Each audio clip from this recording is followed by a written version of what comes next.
20 years. Yeah, 20 damn years. I've been begging, calling, sending gifts, trying to hold on to those kids who didn't even notice I existed. Every holiday, every birthday, every little milestone. Silence. Not a word. Not a text. Nothing. So one morning, I poured myself a cup of cold coffee, stared at my reflection in that cracked mirror, and muttered, "Mama, disappear." And let me tell you, baby, when I actually did, the whole world flipped on them. I packed up my life like I was sneaking out for good. Because, well, I kinda was. Sold the house, closed the accounts, changed my name. I became Selena Owens, not Margaret Ross, and suddenly, I had air again. Clean, fresh air. I could breathe. I could think. I could be me. It wasn't easy at first. My hands shook a little every time I opened the mailbox. Would it be bills? Or maybe some sly message from Jennifer or Christopher? But most of the time, nothing. And that was beautiful. I hadn't realized how heavy their absence had felt until it was gone completely. I spent the next few weeks settling into my condo by the sea. My balcony looked over the ocean like it was a personal painting just for me. I didn't have family, not really, but I had freedom. I had peace. I had me. Then, out of nowhere, the letter came. Jennifer's handwriting. My heart skipped. I didn't even know if I wanted to open it. But curiosity got me, and I tore it open slowly. Inside, memories, apologies, a box with that old trinket necklace I'd treasured for years. The first gift she ever gave me when she was 7. She'd saved up $5 from her allowance. A tiny, heartfelt gesture I'd never forgotten. Tears? Yeah, I cried. But not the kind of tears that mend things. Nah, these were tears for what should have been and never was. Tears for the birthdays, the holidays, the hugs that were never shared. For 2 decades of silence that no letter could ever fill. I tucked it all in a box in the back of my closet. Didn't reply. Didn't call. Didn't want to. Some bridges, honey, you just let burn. And I was done begging for scraps of love that never came. A month later, court summons. Yup, my kids thought they could drag me back into their mess, maybe scare me into handing over some cash I'd worked decades for. So I got Sarah, my lawyer and ride or die, on board. I wasn't scared. I was furious. Cold, icy fury that sharpened every thought I had. Every receipt for gifts. Every screenshot of unanswered calls or messages. Every detail of their neglect. It was all lined up like bullets in a chamber. I stepped into that courtroom like I owned the place. Simple gray suit, hair back, looked calm, collected, untouchable. And there they were, Christopher with his stiff posture, Jennifer dripping in fake elegance, eyes flicking to me, shock written all over their faces. Didn't think I'd show up like this. Didn't think I'd fight back. "Your Honor," Sarah said, all steel under velvet, "they have no right.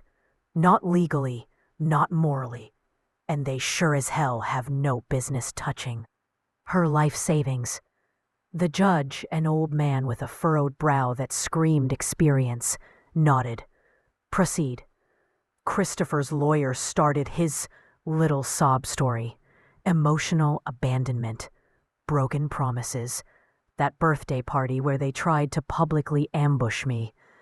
Oh, honey, you mean the party where you wanted money, not love. Jennifer's testimony came next. Perfect hair, perfect tears, every word dripping with manufactured hurt. But Sarah, she was relentless. 5 years of phone records, screenshots of every message I ever sent, receipts for gifts they never acknowledged. She tore them down line by line, fact by fact, with no mercy. Finally, it was my turn.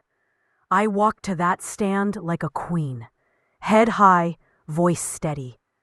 I told the judge everything. 20 years of trying, 20 years of being ignored. 20 years of hoping for love that was never there. And then I made my choice. I said it out loud, so clear, even the walls of that courtroom shook. For 20 years, they didn't care. So 6 months ago, I decided enough. My life, my rules, my money, my business. I'm gone. And I want them to leave me the hell alone. The judge listened. Sarah watched. And when the gavel came down, sweet relief, total victory, case dismissed. My children, they were left speechless, humiliated, exposed. And I finally felt it. The release of decades of unseen chains. Walking out into daylight, Sarah beside me, I took a deep breath. Felt the sun like it was blessing me personally. And that's when I realized, truly realized, I hadn't lost my children. No, they had lost me. And honey, that was their loss, not mine. The ocean stretched wide and endless, and for the first time in 20 years, I was free. Fully, completely free. Morning sun hitting my face like it had been waiting to see me finally smile. I sat on that balcony with my coffee, the waves crashing below, like applause just for me. I let myself breathe, deep, slow. It's been years since I felt this kind of peace. And for once, it wasn't tinged with guilt or worry. It was pure, unfiltered freedom. Betty, my neighbor and now my best friend, shuffled up with a cake one morning, bright as a bird. Happy birthday, Selena. 70, honey. That's a milestone. And I laughed, realizing I hadn't even remembered my own birthday this year. Months had slipped by, invisible. But she remembered. She listened. She cared. That's all I needed. We cut the cake, messy frosting on our fingers, and watched the sun climb up over the horizon. Betty told me stories about her 72 years, her regrets, the loves lost, the fights survived. And I spilled my own memories, my own triumphs, my own pain. I told her how I finally felt free. Free of kids who saw me as a burden. Free of expectations that had never been met. And let me tell you, that kind of freedom, it's like stepping out of a dark tunnel into sunlight so bright, you almost cry.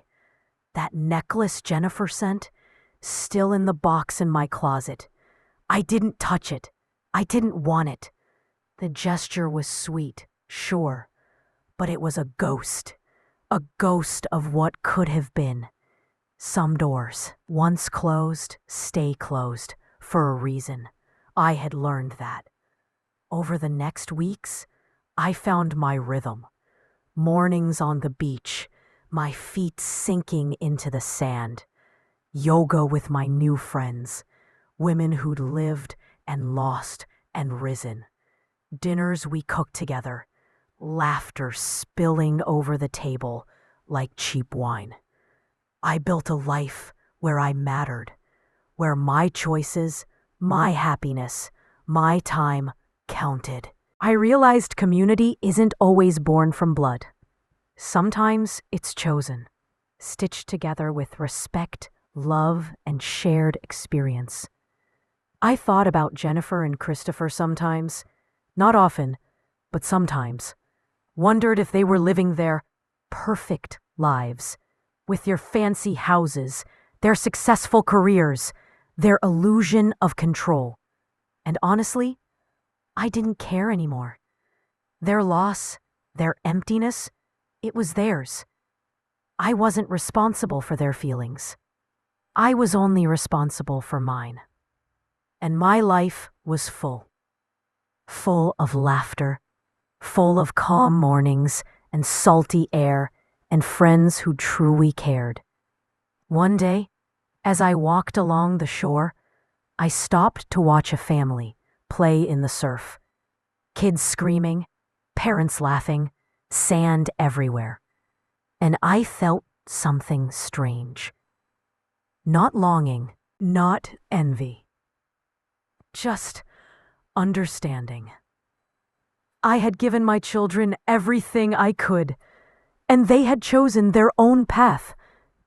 And maybe that was okay. Maybe love isn't always about recognition.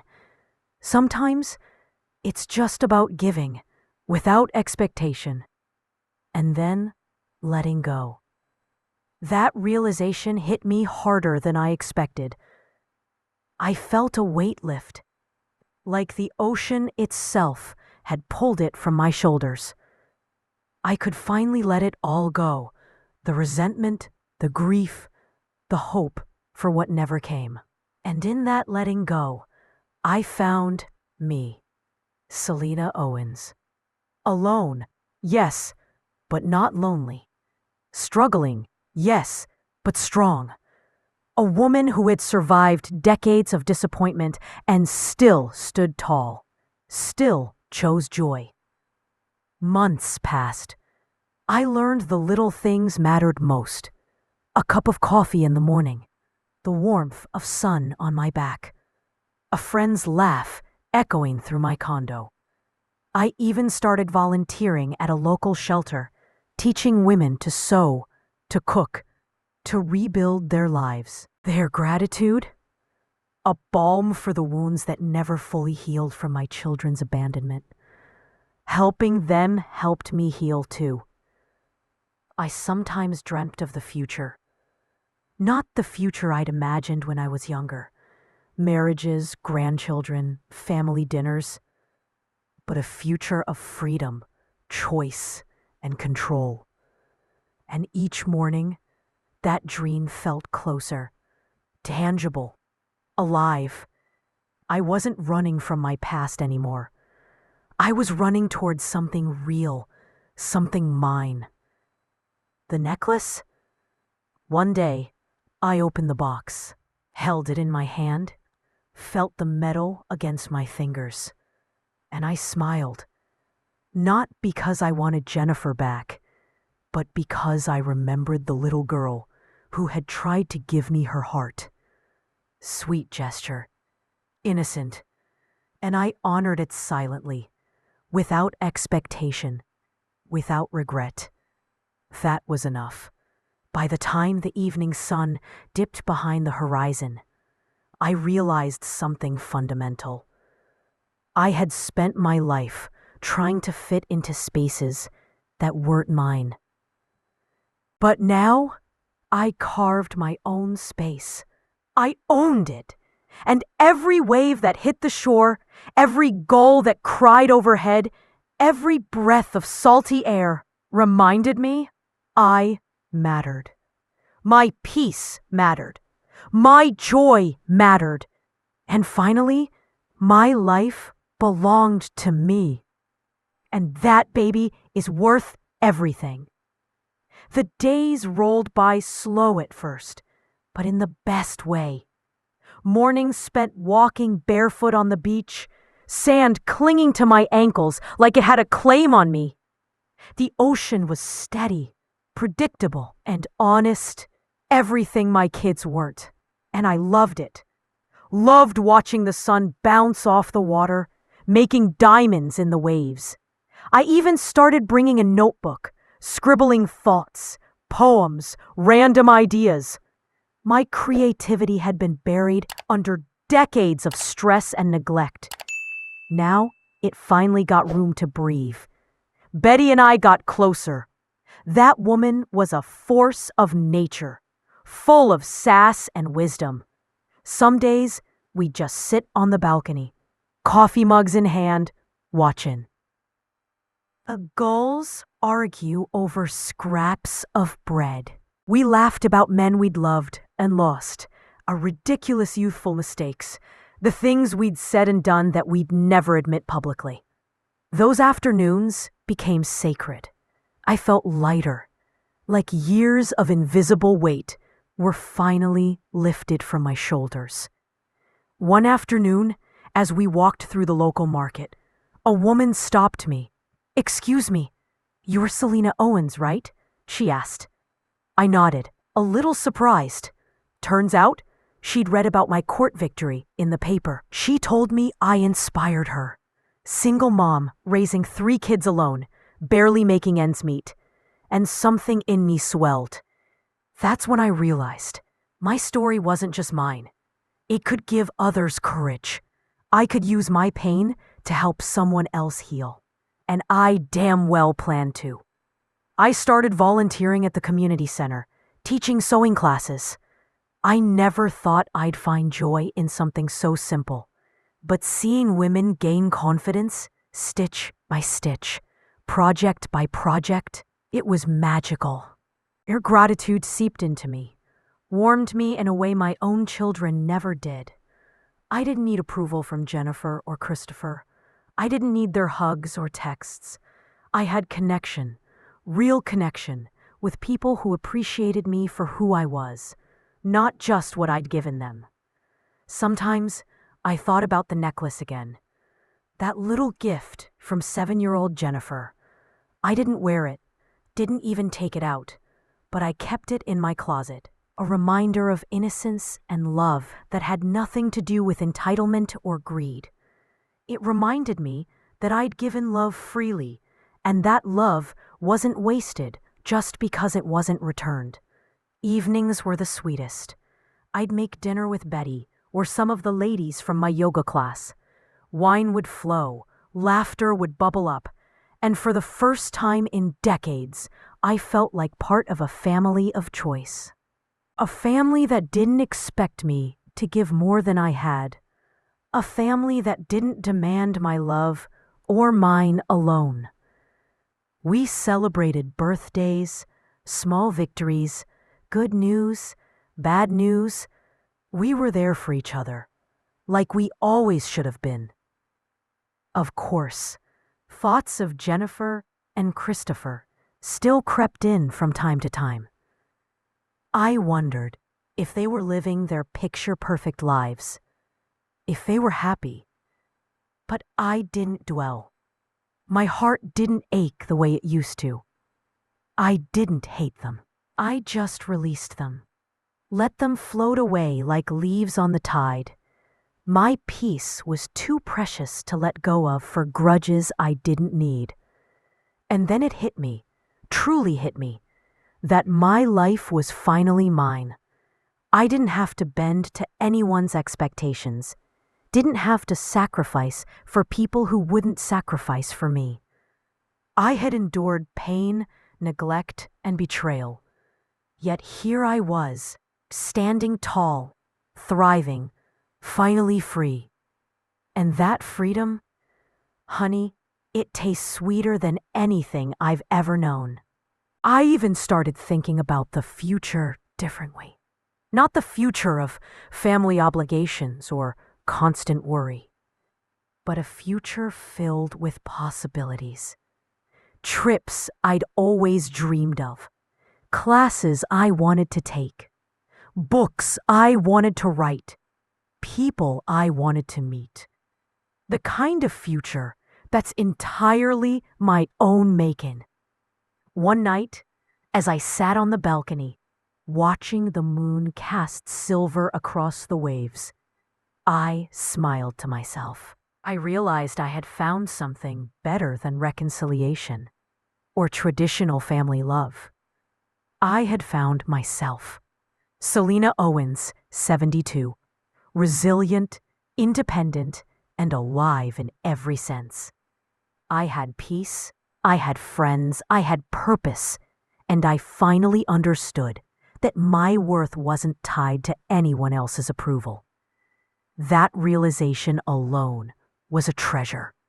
And with that, I sipped my wine, breathed in the salty air, and whispered to the ocean, "This life, it's mine, and I ain't giving it back." Life by the sea had a rhythm of its own, slow and steady, like the tide pulling in and out. Some mornings, I'd wake before dawn, throw on a cardigan over my nightgown, and walk barefoot to the edge of the water.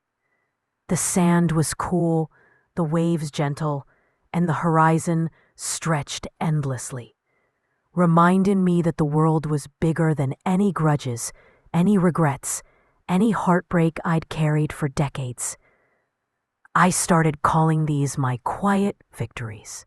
Tiny moments when I realized that not only was I still here, but I was thriving in ways I never thought possible. Betty became my shadow in the best way. She was always 2 steps ahead, laughing when I stumbled over my words or my old knees, nagging me if I didn't stretch properly before yoga. One afternoon, we were sitting on the balcony, watching the sun shimmer on the ocean like liquid gold, and she leaned over with a sly grin. "You know, Selena, you're not just surviving, you're shining. And it pisses him off, don't it?" I chuckled, but inside, my chest swelled. She was right. I wasn't broken. I wasn't a victim. I was alive, vibrant, and unapologetically me. I started reaching out, slowly. Not to Jennifer or Christopher. That door was closed.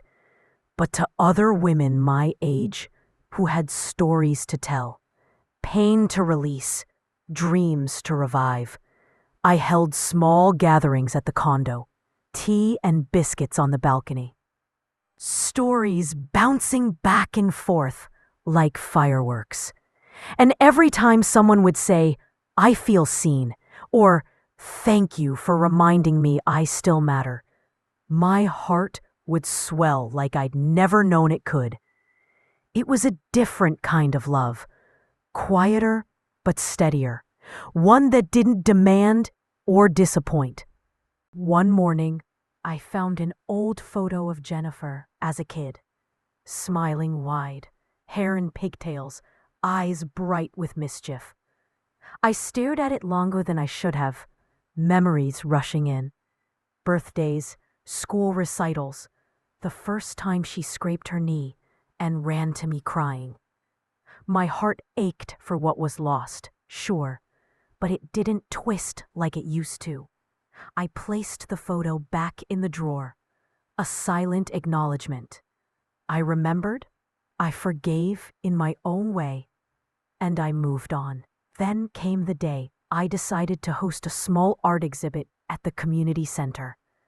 Not that I was a professional artist, far from it, but I had been sketching, painting, experimenting with colors and textures, exploring emotions I hadn't allowed myself to feel in years. That exhibit, it was a revelation. People came, women I'd never met, some crying quietly at the raw honesty of the pieces, others laughing at the playful colors. And there I stood, 72 years old, heart pounding, cheeks warm with pride.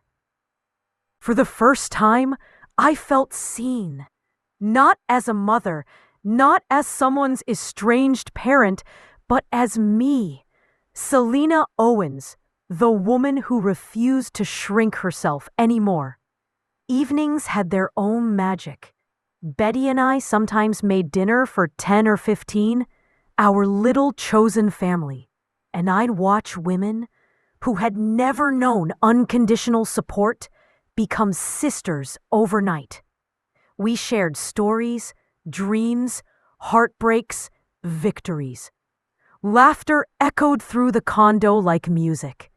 And for the first time, I realized that family wasn't just blood. Family was loyalty, love, respect, and presence. And honey, I had all of that now. But freedom came with its own quiet reckoning.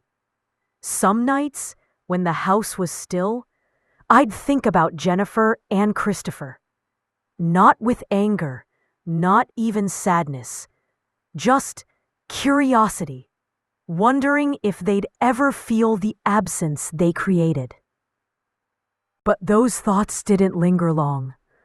I'd breathe in the ocean air, let it wash through me, and whisper, "Your loss, not mine." That became my mantra. Every time guilt tried to creep in, I repeated it until it settled in my bones.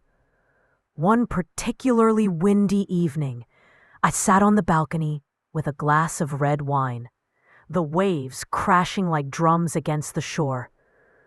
I thought about the life I'd almost let slip away, years lost chasing love that was never coming.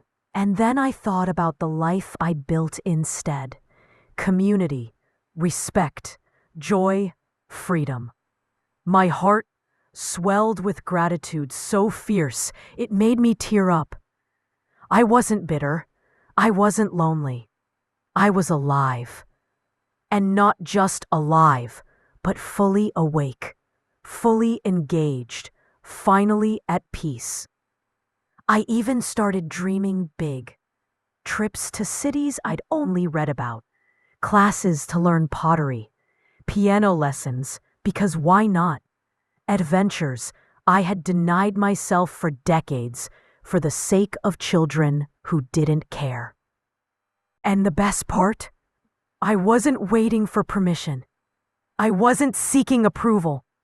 Every plan, every step, every decision was mine, fully mine. Sometimes a stranger would stop me on the street, ask for advice about family, money, life, and you know what I'd tell them? Stand your ground. Love yourself first. The rest, it'll follow. Or it won't. And that's fine too. You'll survive. And better yet, you'll thrive. I had become a lighthouse, not for the children I lost, but for anyone feeling lost, invisible or undervalued. And honey, there's nothing more powerful than that. As the sun dipped below the horizon, painting the sky in fiery reds and soft pinks, I felt it. The fullness of my life, the richness of my experiences, the depth of my own heart. Selena Owens, 72. Alone but not lonely. Lost children, but gained a world of love and purpose. And in that moment, I knew it was only the beginning. Life had this funny way of keeping me on my toes. I thought I found my rhythm, right? Sunrise walks, balcony coffee, laughter with Betty and the ladies. But freedom has a way of bringing new lessons, sometimes wrapped in little challenges that hit you when you least expect it. One morning, I was walking along the shoreline, sand squishing between my toes, when a young woman approached me. She looked like she carried the weight of the world on her shoulders. "Excuse me." "Ma'am," she said, voice shaky, I saw you at the art exhibit last week. Your paintings, they spoke to me. Can I ask you something personal?" Now, normally I wouldn't get involved in a stranger's drama, but something in her eyes made me pause. "Shoot, honey," I said, squinting at the sun as it bounced off the waves. She took a deep breath. "I've been cut off from my family for years. I feel invisible. I don't know how to move on without them. But seeing you, it's like you found a way to live anyway. How did you do it?" Her words hit a chord so deep, I had to sit down on a driftwood log. I looked out at the endless blue, the waves crashing, and I realized just how far I'd come. "Sweetheart," I said, voice soft but firm, "you don't wait for people to give you love. You build your own life. Surround yourself with people who actually see you and claim your peace. You'll be amazed what you can do once you stop begging for scraps." She nodded slowly, like she was drinking in every word. "Thank you, ma'am. Really." And just like that, she was gone, leaving me with a strange warmth in my chest. I realized that helping others, even strangers, had become a part of my freedom. My independence wasn't just about me. It was about showing others that they could reclaim their own lives too. Back at the condo, Betty was waiting with a fresh batch of scones and her usual grin. "You got that spark in your eyes again," she said, handing me a cup of coffee. "Told you, freedom suits you." And she was right. But that evening, as I sat on the balcony watching the sunset bleed orange and purple across the sky, I felt something new stirring in me. Ambition. Not the kind tied to people who didn't care, but the kind that pushed me to dream bigger. I started making plans. A solo trip to New Orleans, maybe a weekend in New York for some theater. Even thoughting about starting a blog to share my story. All those years, I'd been living for others. And now, the world was mine to explore. A few weeks later, I got an invite to a women's retreat a few hours down the coast. The theme was reinvention at any age. Could have been a gimmick, but I said yes before my brain could argue. That weekend changed me. Workshops, laughter, group discussions, women sharing stories that mirrored mine, pain and triumphs tangled together. I met a woman named Marlene, 74, who had left her abusive husband decades ago and built a new life painting murals for schools. Another named Carla, 69, who had started a small bakery and now supplied the local hospital. Every conversation was fuel, reminding me that reinvention didn't care about age. On the last night, we had a bonfire by the beach. Flames crackled, sparks drifting to the starry sky, and someone handed me a guitar. I'd never really played, but I strummed along with the group, laughing, singing badly, but with all my heart. And in that firelight, I felt whole. Not whole because of family or money or recognition. Whole because I'd claimed myself. I'd survived, thrived, and refused to shrink. When I came home, I started setting little goals, things I'd always pushed aside. A pottery class on Mondays, journaling at night, small hikes along trails I'd ignored. Every accomplishment, no matter how tiny, felt monumental. I was rediscovering joy in the mundane, freedom in the routines, and pride in the simple fact that I was doing it all for me. And then came the birthday, my 73rd. I almost forgot it again, but Betty had it all planned. A sunrise walk, a tiny cake with candles, a few friends from my art circle. We laughed, toasted, and shared stories. And in that moment, I realized something I hadn't fully grasped before. I was celebrating not just another year, but a life reclaimed. Every tear, every heartbreak, every slight, it led me here, to a moment where I could stand proud, without apology, without guilt. The truth hit me hard that morning. I hadn't just survived the loss of my children. I had built a life that was richer, fuller, and far more meaningful than any I could have lived trying to appease them. I had freedom, dignity, and love, a love that was chosen, real, and reciprocal.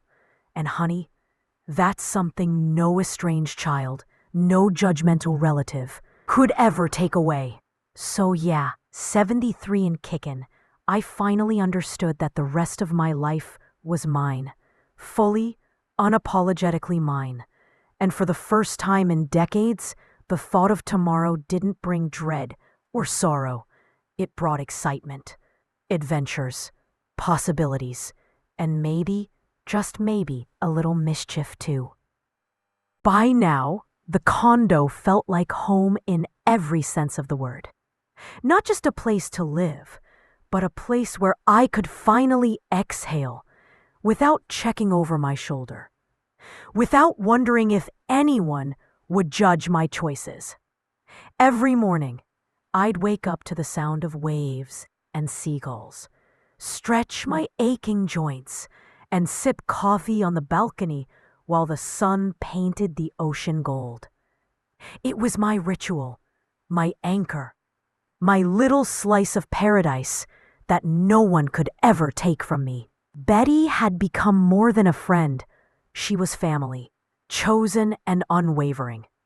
Most afternoons, we'd wander through the local markets, chatting with vendors like old pals, tasting fresh fruit, and sometimes splurging on flowers for the balcony.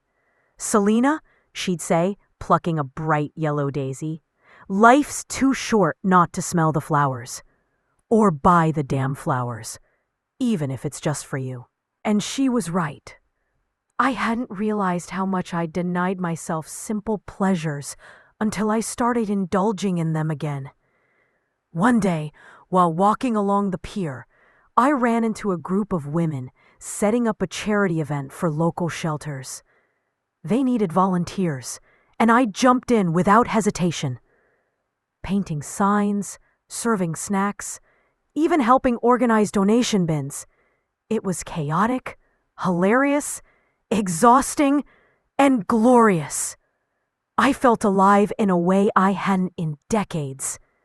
These women, strangers a week ago, became my crew, my inspiration, my mirror reflecting strength and resilience I'd long forgotten I had.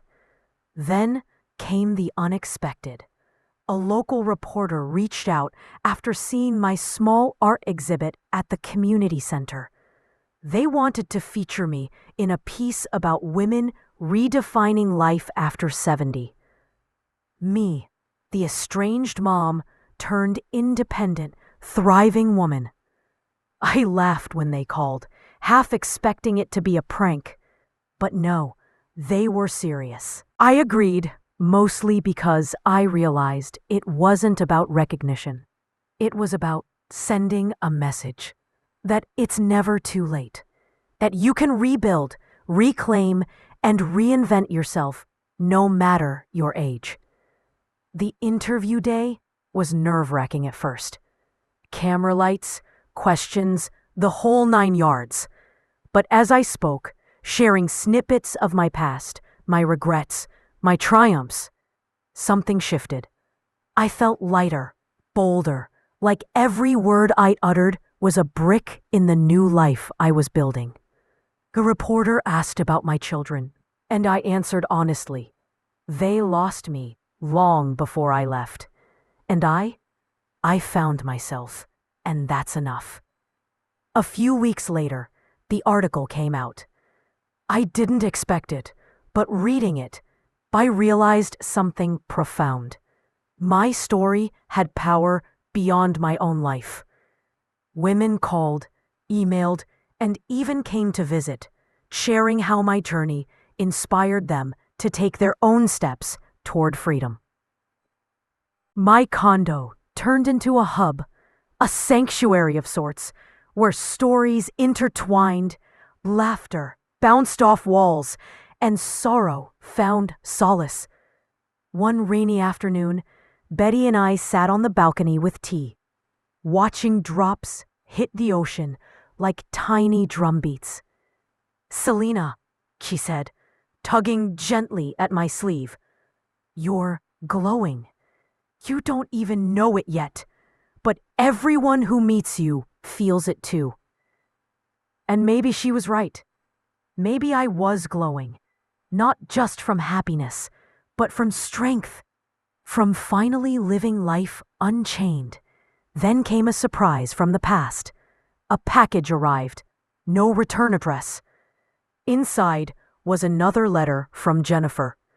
My heart thumped, but curiosity outweighed caution. She apologized again, mentioned milestones she'd missed, the distance she created, the years lost. She even hinted at wanting to reconnect. I held the letter in my hands for a long time. And then I smiled softly, tucked it back into the envelope, and placed it in my drawer. Some doors, I realized, are best left closed, not out of anger, but out of love for yourself. I had no regrets, just peace, clarity, and an understanding that my worth didn't hinge on anyone else's acknowledgement. Days blurred into weeks. I explored new hobbies: pottery, journaling, small road trips along the coast. I even joined a local book club filled with women who laughed like teenagers and argued like philosophers. Each day was a gift I no longer took for granted. Every step, every choice, every adventure reminded me, life doesn't have to follow a script. You can write your own ending, even if it starts at 73. One evening, standing barefoot on the balcony as the sun sank into the sea, I whispered a quiet thank you to myself for surviving, for letting go, for daring to love again, starting with me. I was free, unapologetically, gloriously free. And honey, that feeling, nothing in the world could compare. Life had this funny way of sneaking up on you, even when you thought you had it all figured out. I'd settled into my routine. But freedom? Honey, that's not some neat little box you tick off. It demanded attention, action, choices, and I was ready. One Saturday, the community center announced a weekend retreat for women over 65. Rediscover yourself, the flyer said. I laughed at the tagline, but signed up anyway. Turned out I wasn't the only one trying to patch pieces of a life left unfinished. Women with stories that could fill novels, scars that made them fierce, and hearts still open despite the betrayals of life. The retreat was magical. Morning yoga on a bluff overlooking the ocean. Afternoon art workshops where paint flew like rebellion, and evenings spent around bonfires, swapping stories like precious coins. I met Marge, a retired nurse who'd cared for everyone except herself. Gladys, who'd lost a husband and thought her laughter died with him, only to find it again when she dared to sing karaoke at 70. And little old me, Selena Owens, estranged mom, turned unapologetic queen of my own life. By the second night, we were sharing deeper stories. Past mistakes, lost loves, regrets, and hard-won lessons. I spoke of Jennifer and Christopher, of the decades I spent giving and getting nothing in return, of the courtroom showdown that finally severed the chains. Some nodded, some gasped, some simply held my hand. And I realized then that healing wasn't solitary. It was contagious. It spread through connection, empathy, and raw honesty. Returning home, I brought back more than sunburned shoulders and seashell souvenirs. I brought back inspiration, a renewed fire for life. I organized weekly meetups with the women I'd met at the retreat. We painted, we cooked, we took long walks, we shared tears and laughter. My condo wasn't just a home.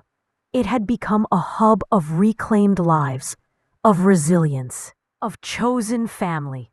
One evening, I found myself alone on the balcony, the sky ablaze with color, and I thought about my own mother. I remembered her warmth, her laughter, the way she held me when the world felt cruel. I also remembered the mistakes, the misunderstandings, the moments that got lost between generations.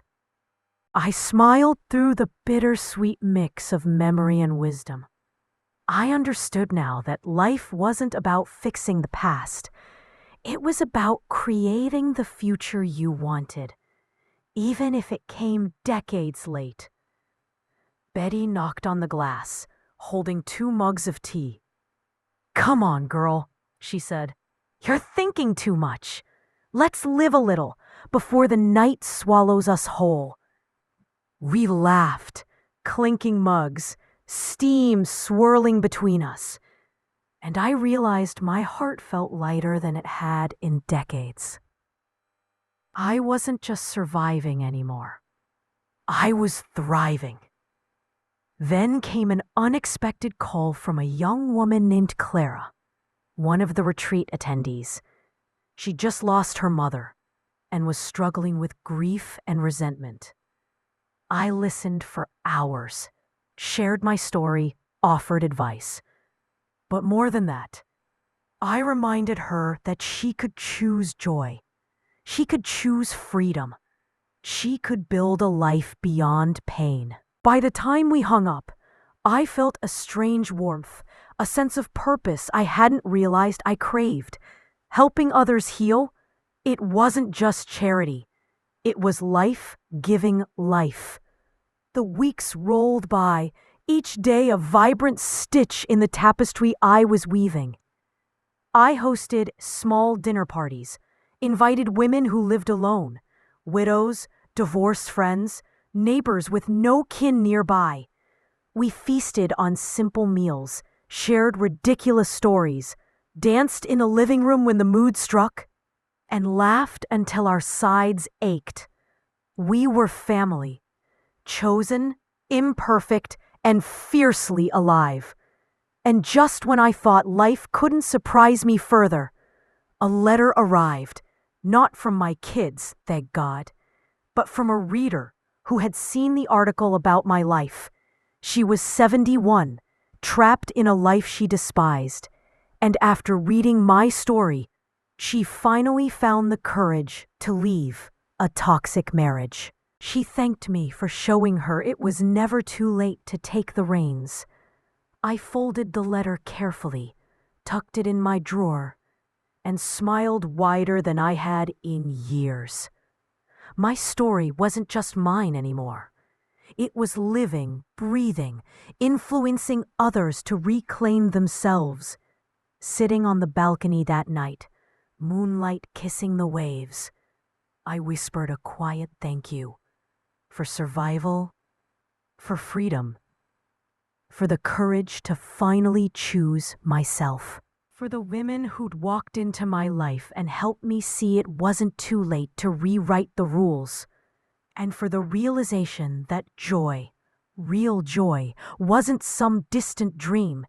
It was here, in my hands, my home, my heart. I was no longer a woman broken by her past. I was a woman sculpted by it, tempered like steel, shining like sunlight on the ocean. And honey, let me tell you, there's no better feeling in the world than being fully, unapologetically alive. The mornings had taken on a rhythm I cherished. Coffee in hand, feet in the sand. I'd watch the ocean swell and fall like it was breathing with me. Each wave a reminder that life moved on, relentless and beautiful, and that I was finally moving with it, not against it. Betty became more than a friend. She was sister, confidant, an occasional partner in crime.